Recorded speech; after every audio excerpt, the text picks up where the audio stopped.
Dans une nouvelle tribune, le professeur Folikou Roger revisite les symboles de l'esclavage à travers les sites mémoriels de Cap Coast, Elmina et Gorée, pour poser un regard lucide sur les défis contemporains de l'Afrique. De la mémoire douloureuse des chaînes à l'appel à la dignité et à la responsabilité, il invite à transformer le passé en énergie de libération, en repensant l'indépendance comme un chemin d'interdépendance, de justice et de co-construction. Une parole forte, pour une Afrique debout. De l'esclavage à la liberté, de la porte du non-retour au point du non-retour pour une Afrique nouvelle. Les villes côtières comme Cap Coast, Elmina, Gorée sont des yeux de mémoire. Ce sont, historiquement, des lieux tragiques de l'histoire de l'Afrique mais aussi de l'histoire dramatique du monde. Des hommes et des femmes venus de l'apostrophe Occident ont dénié à d'autres hommes et femmes le droit d'être des humains. Mais entre ceux qui torturent, en posant des actes crapuleux et horribles, et ceux qui sont violentés et considérés comme des moins que rien,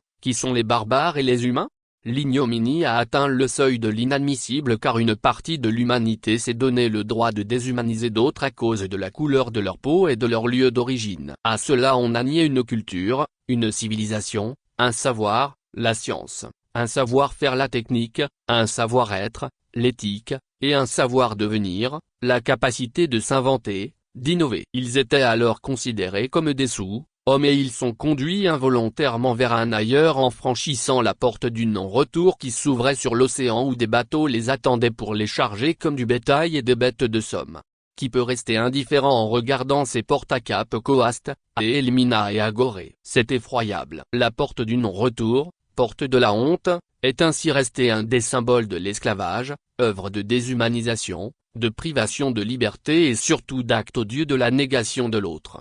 Freedom, oh Freedom Kumbaya, Kumbaya Milord, The shall overcome, someday. Il a fallu du temps, mais cette belle prophétie se réalise de nos jours et en même temps sa réalisation totale dépend encore de nous. Le temps où nous étions partout dans des fers et où des chaînes étaient à nos pieds et à nos coups comme des animaux conduits à l'abattoir est révolu. Alors, avons-nous le droit, en ce siècle, de créer d'autres fers et situations d'oppression dans les États africains et africaines? L'histoire nous regarde. Du terrible drame, nous devons apprendre jusqu'où l'être humain peut aller dans la bestialité à cause de ses intérêts et du pouvoir pour ne pas répéter l'insoutenable. Mais, nous devons aussi apprendre le degré insoupçonné de l'indifférence qui détruit l'humanité pour ne pas devenir, à cause de cette douloureuse histoire, des hommes et des femmes de haine.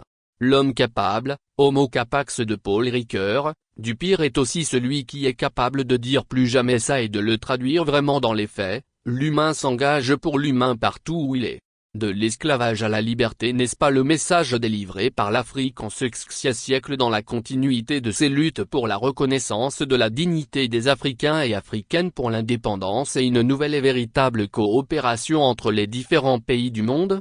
Si trois villes côtières Cap Coast, Elmina et Gorée, Seg, étaient des signes de l'horrible et sombre passé, de trois autres villes, Bamako, Ouagadougou et Niamey, viennent, en écho au Freedom, la réponse à l'aspiration de tout un continent.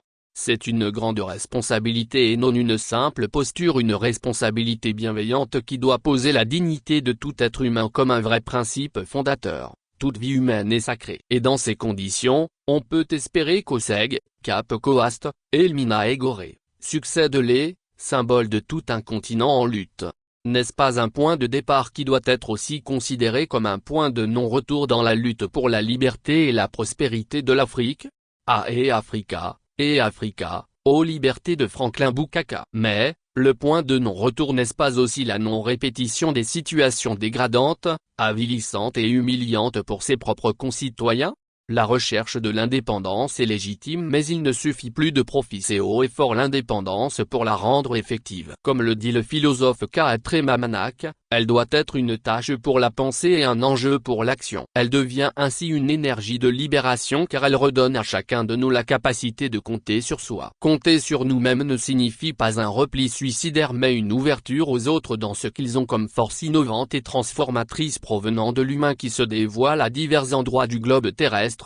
Qu'on fait le conscientisme de Nkrumah, la Terre serait alors à nous tous et nous partagerions nos différences et nos talents, qu'on fait Jean-Claude Gianada. Et si la vérité de l'est n'était pas que géographique mais continentale et mondiale, libérer l'être humain partout où il est dans des fers pour une vraie coopération entre nous.